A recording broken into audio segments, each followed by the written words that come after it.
유튜브 러비다토 채널인 행복 얼라이언스와 함께 결식 우려 아동 문제를 해결하기 위한 캠페인에 동참하고 있습니다. 시청자 여러분들께서 이 영상에 댓글을 남겨주시면 댓글 한 개마다 결식 우려 아동들에게 도시락이 전달됩니다. 여러분들의 따뜻한 마음을 댓글로 표현해 주시면 감사하겠습니다.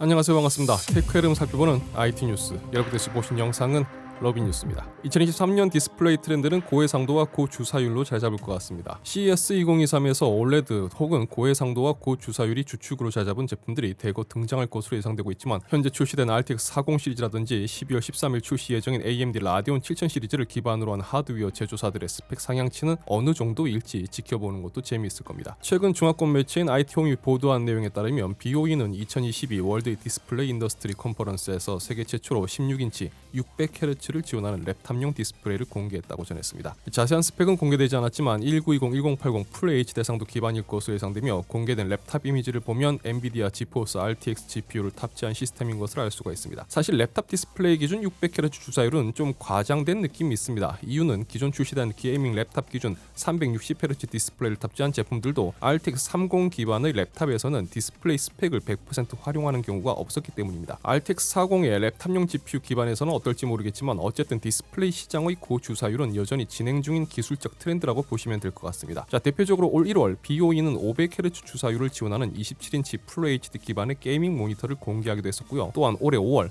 ASUS는 엔비디아와 협업을 통해 500Hz를 지원하는 ETN 패널을 출시했습니다. 자, 뒤이어 6월에는 AUO에서 540Hz 주사율을 지원하는 패널을 개발 중이라는 소식도 나왔었는데요. 하지만 올해 이런 제품들의 관련 소식들이 연초부터 쏟아졌지만 아직 소비시장에는 제품이 본격적으로 출시되진 않았습니다. 따라서 2023년 CES에서 제품들이 공개되고 본격적으로 고주사율 시장은 2023년에 잡지 않을까 생각을 해봅니다. 그나저나 600Hz 차이점을 느끼는 분들이 얼마나 많을지 궁금하네요. 최근 출시된 신작 게임 중 니드 포 스피드 언바운드라는 게임이 있습니다. 레이싱 게임 좋아하는 분들이라면 니드 포 스피드 프랜차이즈는 익숙하실 텐데요. 최근 출시된 언바운드는 카툰 렌더링을 부분적으로 활용해 독특한 게이밍 경험을 제공하는 게임입니다. 최신 그래픽 기술을 모두 지원하고 있고요. 출시 후 좋은 평가를 받고 있는데요. 최근 이 게임이 RTX 4090을 사용할 경우 일부 사용자들 사이에서 깜빡임 이슈가 있다고 합니다. 이 이슈로 인해서 최근 좀 해프닝이 있었는데요. EA는 처음 엔비디아 그래픽카드의 바이오스 업데이트를 통해서만 이 문제를 해결할 수 있다고 밝혀 대체 게임 문제를 드라이버 업데이트가 아닌 바이오스 업데이트로 해결하나 라는 궁금증을 남겼었는데요. 하지만 얼마 후 EA는 문제 해결에 대해서 메인보드 바이오스 업데이트를 통해서 해결해야 하며 이전 그래픽카드의 바이오스 업데이트로 안내한 것은 잘못 전달되었다고 수정했습니다. 어쨌든 그래픽카드든 메인보드든 간에 게임에서 발생한 문제를 바이오스 업데이트로 해결해야 하는 게임이 되어버렸습니다. 만약 이 게임을 플레이하면서 화면 깜빡임 때문에 문제를 겪고 계시다면 사용하는 메인보드의 최신 바이오스 업데이트를 살펴보시기 바랍니다. 그래픽카드 가격은 국내뿐만 아니라 해외에서도 사용자들 사이에서 큰 문제로 인식되고 있는데요. 이유에 어찌되었든 너무 비싸다는 겁니다. 그런데 어쩌면 미국에 거주하고 있는 사용자들은 2023년 그래픽카드 구입이 더 힘들어질지도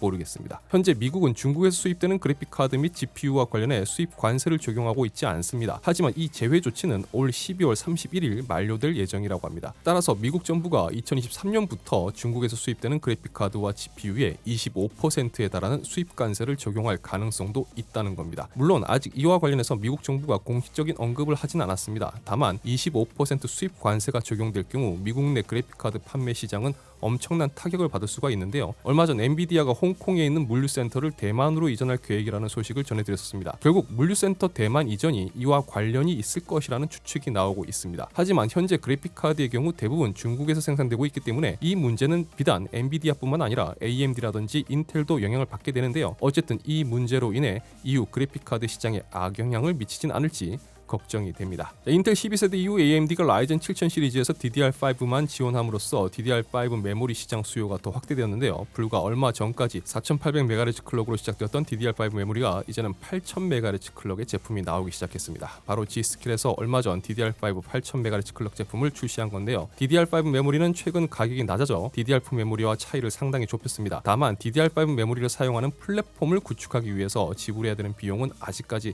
큰 부담일 수밖에 없습니다. 어쨌든 이런 속도라면 DDR5 메모리의 본격적인 보급화가 이뤄질 것으로 예상되는 2023년에는 어떤 제품까지 나오게 될지 궁금해지네요. AMD 라데온 7900 시리즈를 기다리는 분들이 많으실 겁니다. 이 제품의 소비자들이 거는 기대감은 아무래도 엔비디아 RTX 40 시리즈보다 저렴한 가격에 비슷하거나 혹은 더 높은 성능을 보여줄 것이라는 기대감 때문일 건데요. 최근 중화 매체 IT홈이 보도한 내용에 따르면 RX 7900 시리즈는 12월 13일에 출시될 것이며 현재 중국에서 7900 시리즈의 사전 판매가 시작되었으며 가격은 다음과 같다고 보도했습니다. 자, 일단 뒤에 숫자가 가격인데요. 7900 XT가 8688위안, 현재 환율로 봤을 때 원화 계산 시 161만 2,812원이 나옵니다. 7900 XTX는 두 가지 모델이 있는데요. 9,788위안은 원화로 181만 7,013원이고 11,399위안 모델은 원화로 211만 6,074원이 나옵니다. 일단 중국에서 진행되는 사전 판매 가격이기 때문에 국내 판매 가격과는 다르겠지만 그래도 저렴한 가격을 기대했던 분들에게는 이게 뭐지 싶을 내용입니다. AMD의 내부 자료를 보면 RTX 4080을 경쟁 모델로 삼고 있는 것으로 보이는데 만약 제품의 실성능이 RTX 4080급에서 비교되는 거라면 지금 중국에서 사전 판매로 나온 가격은 엄청나게 욕을 먹을 수 있는 상황이라고 봐야 되겠죠. 국내 판매 가격은 어떻게 될지 모르겠지만 만약 중국과 비슷한 상황이라면 글쎄요, 소비자들의 분노가 극에 달하지 않을까 예상을 해봅니다. 자, 이번 영상은 여기까지입니다. 저는 또 다른 영상으로 다시 찾아뵙겠습니다. 시청해주셔서 진심으로 감사합니다. 지금까지 아토입니다. 행복한 하루 되세요. 고맙습니다.